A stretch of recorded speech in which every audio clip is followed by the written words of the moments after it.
friends, this is Devlina from Shrinjan Dance Academy, and today's lesson is based on the wrist movements of the Kalai as described by Pandit Birju Maharaj Ji in his book Ang Kavya.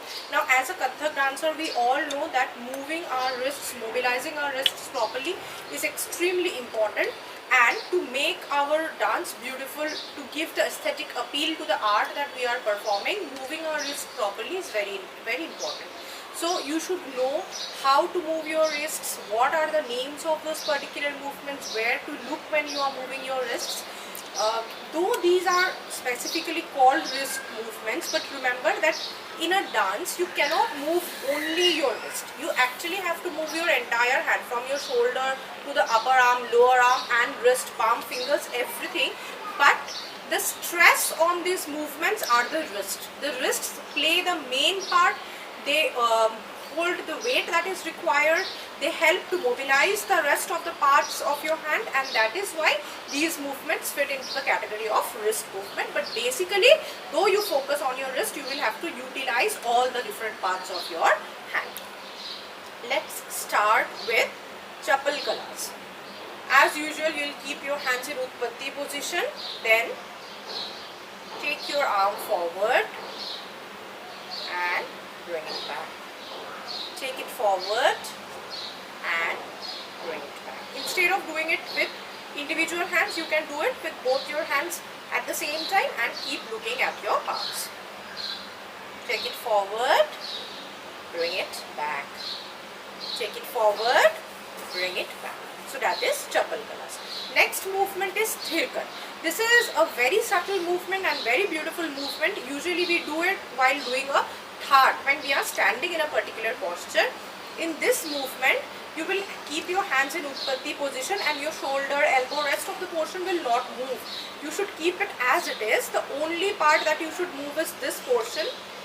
Push this part of your hand. This muscle has to move. Okay? Right, left, right, left. Hold the mudra of Alingan and see that children usually do it like this, up and down. Move it back and forth. No. Keep it in its position. Only push the muscle here. This way, this way, this way. Now while doing this Thirkan, we usually don't look at our hands. We rather look at the side. If I am using my right hand first, keep looking at the right side. Left side. Right side. Left side. So that is Thirkan. Next comes a very beautiful movement which is called Jal Bhramari. Keep your hands in Utpatti position. Take it down to the level of your waist. Make a round like this and come down. Again from Utpatti position, as if you are pulling something down. And then bring. This is called Jal Bhramari because the ripples that happens in a water look like this, right? The ripples look like this. Or if a Brahmar is moving on a flower, then they move like this. That is why this particular movement is known as Jal Bhramari. Keep looking at your hand while you do this. Next is Mridang. Now Mridang is also the name of an instrument. The way a person plays a Mridang is how you should keep your hands, or rather your wrists, when you are doing this movement. It is the inward movement of your hand, okay, not outside, no, as if you are beating the drum. So the inward movement of your hand is known as Mridang. Now whichever side you want, you can do it. You can also take your hands from Sloth position and then do Mridang.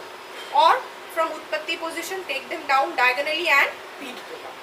Take them down diagonally and beat the drum. So that is Mridang. Next in our list is Jyoti. This is also a very subtle, very beautiful movement. From Utpatti, take your hands upward and stand like this. Now while doing Jyoti also, you notice I am actually not looking at my hand, but looking to the ground parallel to my elbow. Okay? Wherever you are keeping your elbow, parallel to that you should look at the ground while doing this Jyoti movement. Right side done. Now left side. Take your hand very softly, gracefully, then flip your palms outside. Okay? Now this movement can be done with one hand at a time. Next in our list comes Kavach. Kavach is usually a shield, okay, used by a shoulder. So when you cover certain portion of your body with your hands, it can be called Kavach. It is from Utpatti position. Take your hands here near your vest. One hand remains in front of the chest, the other goes here. Now this Kavach movement is generally not done alone. It is done with the next movement, which is Palta, usually used in Gath. So from Utpatti position we do Kavach. Then from here we take our hands diagonally up, and then the wrist should take a turn and come down. So this is Kavach and Palta. These two wrist movements are usually done together while doing a Gath. For this also you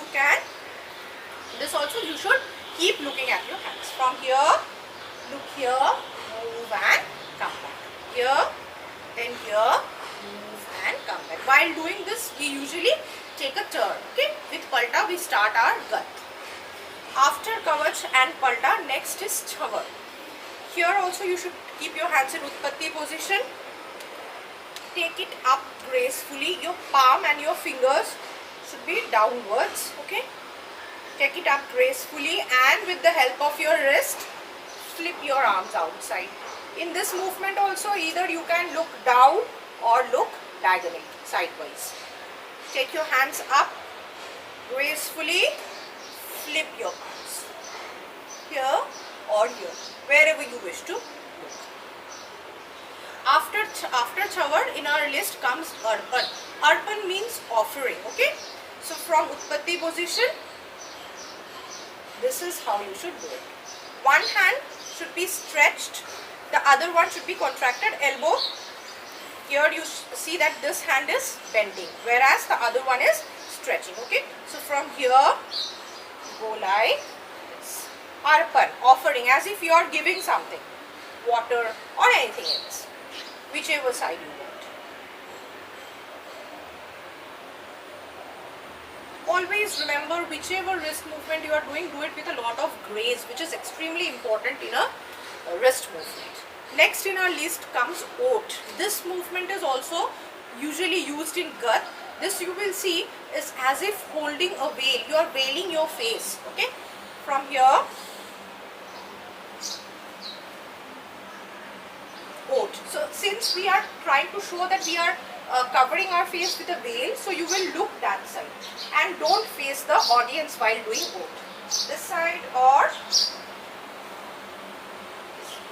so this is the movement of Ot. 1, 2. Next in the list is Meen, a very beautiful movement of the, though mainly we consider this as a wrist movement, but you will see that the thorax region of your body is going to be used in this movement, and you have to take care of this entire part. From this position, this, and bring it back. So that is Meen. You can do it while standing in a particular position, or even while taking a turn also, Meen can be done. Instead of ending your hand in Utpatti position, after Meen you can also end your hand in Dhwaj with Dhwaj Hasta. With this movement we come to the end of today's lesson. Hope you have enjoyed. Keep learning, keep sharing, like our channel, also subscribe to Stringent Dance Academy if you find these lessons helpful. Thank you so much.